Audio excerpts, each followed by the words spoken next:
नागपूरच्या नंदनवन पोलीस ठाण्याच्या हद्दीत जबरी चोरीची घटना घडली आहे। पोलिसांच्या जलद कारवाईमुळे अवघ्या काही तासातच आरोपींना अटक करण्यात यश आलंय।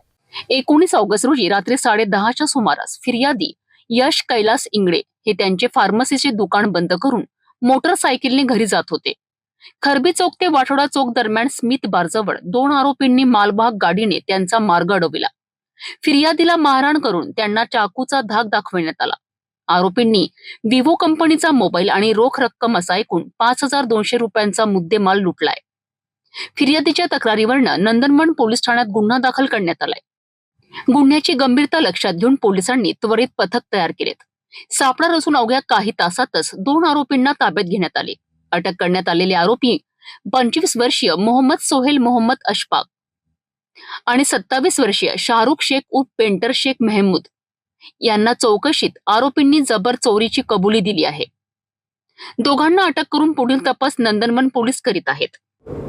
तक्रारदार यश इंगळे हे त्यांचं फार्मसी दुकान बंद करून घरी जात असताना खरबी चौक ते वाठोडा चौकच्या दरम्यान त्यांच्या पाठीमागून ते 2 व्हीलरने जात होते।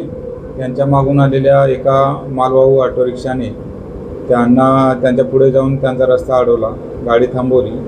त्या मालवाहू रिक्षातून 3 जण खाली उतरले आणि त्यांना मारहाण करून त्यांच्याकडील 1200 रुपये आणि त्यांचा मोबाईल हिसकावून घेतला आणि त्यांना चाकूचा धाक दाखवला व ते तिथून पळून गेले।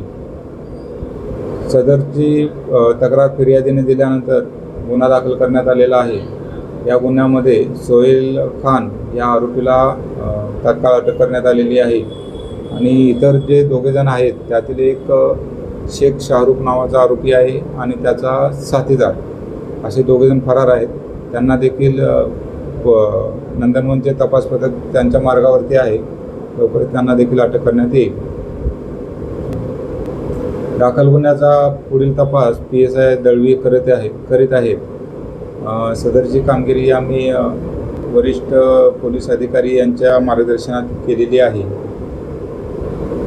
नागपूर पोलिसांच्या जलद आणि नेमक्या कारवाईमुळे जबरी चोरीच्या प्रकरणात आरोपी पकडले गेलेत। पुढील तपास